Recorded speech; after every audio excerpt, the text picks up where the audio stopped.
사람이 울어야 할 때가 있잖아요. 살다 보면 슬픈 일도 생기고 뭐 그렇지 않은 애통할 때도 생기고, 그래서 울어야 할 때 울지 않으면 우리 몸의 다른 장기가 대신 운다는 것입니다. 즉 내가 스트레스를 받아가지고 막 울거나 그래 울어야 되는데 울지 않고 그냥 참아버리면 다른 장기가 대신 울어서 병이 걸린다는 걸 말하는 것입니다. 심각한 거죠.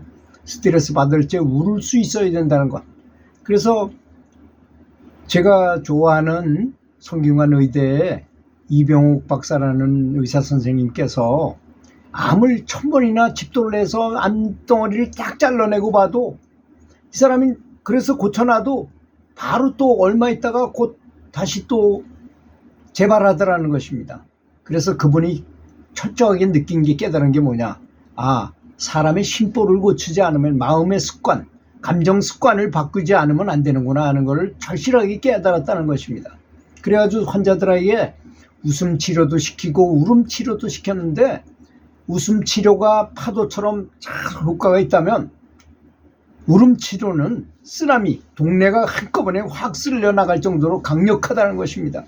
그러니까 웃음 치료보다는 울음 치료가 훨씬 더 강력한 것을 말하는 거죠.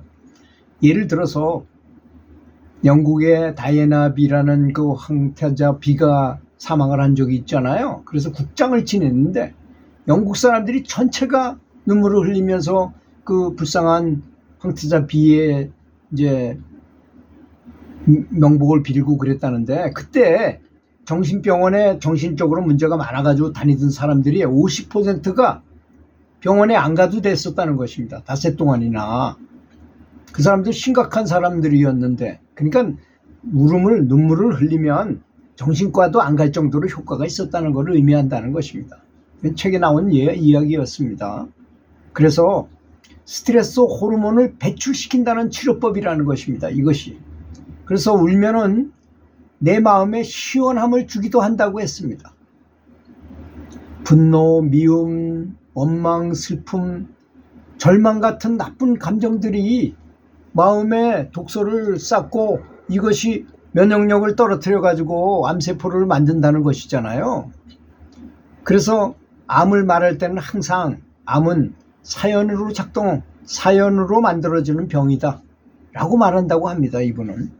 그러기에 마음속에 있는 이 응어리, 스트레스를 풀어서 독을 빼내야 하는데 가장 효과적인 수단이 눈물이라는 것입니다. 눈물이니까 눈물을 항상 흘리는 훈련을 많이 해야 될 것입니다. 그래서 이 박사님은 암 환자들에게 많이 울어라라고 이렇게 교육을 시킨답니다.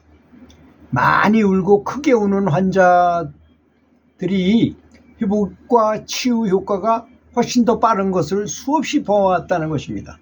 여러분, 이제 아주 좋은 거 하나 아셨죠? 내가 암이 걸렸다든지 뭐 중병에 걸렸을 때는 이렇게 눈물을 많이 흘리면 그렇게 효과가 좋다는 것을 의미하는 거 아니겠습니까? 이건 돈이 들어가는 것도 아니잖아요. 그래서 이분이 그 사람들을 울리기 위한 프로그램도 많이 개발을 하셔가지고 이렇게 하셨다고 그러더라고요. 뒤편에 이제 그 우는 방법에 대해 설명을 하겠습니다. 또 미국 상화학자인 빌 프레이는 눈물의 종류를 3가지로 나누는데, 첫 번째는 지속적인 눈물, 두 번째는 자극에 의한 눈물. 이건 뭐 그냥 외부에 자극, 뭐 고춧가루가 들어갔다든지 그러면 저절로 나는 눈물, 이런 걸 말하는 거죠. 세 번째는 감정적인 눈물인데요. 이 셋 중에 눈물 치료 효과를 내는 것은 3번 감정적인 눈물이라는 것입니다. 눈물에는 카레톨라민이라는 스트레스 호르몬이 많이 들어있기 때문에 효과가 엄청 좋다는 것입니다. 그리고 NK세포 아시죠? 내추럴 킬러 셀이라는 이 바이러스 감염세포나 암세포를 직접 파괴하는 면역세포 중에 하나인 이 강하게 활동하는 암 환자가 치유되는 사례를 갖고 있다는 것입니다. NK세포가 엄청나게 늘어난다는 걸 말하는 거죠. 그래서 그 김유신 박사님이 조사를 해보니까 성가대에 가서 매일 성가를 부르는, 성스럽게 성가를 부르는 사람들을 이렇게 NK세포 수를 이렇게 조사해 봤더니 보통 평범한 사람들의 1000배가 더 높다라는 거 아닙니까? 그러니까 이렇게 눈물을 많이 흘린다거나 감사한다거나 염불한다거나 기도하는 게 그렇게 좋다는 걸 의미하는 것이죠. 노래 부르는 것도 성스러운 노래 부르는 것도 좋다는 것입니다. 자, 그렇다면 첫째로 용서를 할 수 있어야지만 되는 것이 가장 중요한데요. 나를 용서한 사람을 적어보기입니다.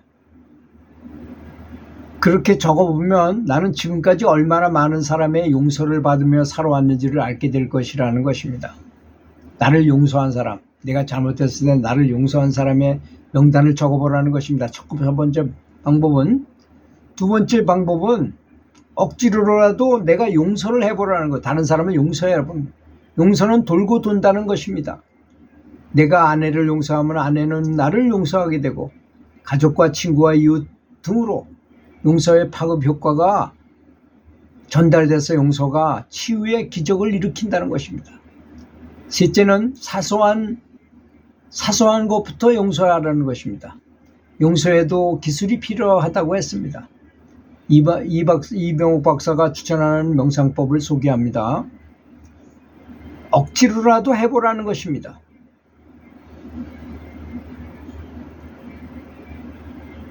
조용한 환경에서 편안한 자세를 취하라는 것. 두 번째는 눈을 감고 온몸의 긴장을 이완시켜라. 긴장을 풀어라. 세 번째로 배로 숨쉬기. 배로 숨쉬기 뭐 특별한 게 아니고 배로 숨이 들어갔다 나갔다 하는 걸 사실 관찰하라는 것이죠. 비파사나 수행처럼. 네 번째는 좋아하는 단어나 문구를 20분 동안 생각하기입니다. 이런 걸 하면은 마음이 침착해지고 명상의 효과가 엄청 좋아진다는 것입니다.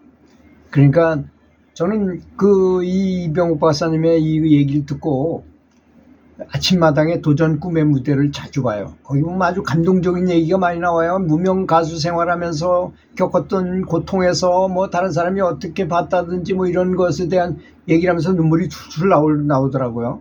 그 훈련을 통해서 많이 합니다. 훈련을 위해서 그걸 많이 봐요. 그런 것들, 또 감동적인 이야기를 많이 듣는다든가 유튜브에서 감동적인 이야기를, 감동 실화 이런 걸 봐가지고 눈물이 줄줄 흘리게 훈련을 합니다. 그러면 굉장히 영적으로도 진보하게 된다는 것입니다. 그래서 신통을 많이 일으킨 사람들을 보면 예수님도 오병이어의 기적을 일으키실 때 감사하면서 기도했어요. 또 엄신이라는 중국의 그 아주 유명한 기공사가 산불이 나가지고 불이 너무나 오랫동안 타니까 호풍환호, 이 비가 내리게 만들었어요. 그래가지고 불을 끈 사람이 뭐 굉장히 유명했던 사람이 있는데 그 사람도 강조하는 게 감사하면서 기도하라는 것입니다. 그러니까 감사하는 것이 그렇게 사람을 행복하게 만들어주고 큰 힘도 발휘하게 할 수 있다는 것입니다. 들어주셔서 감사합니다.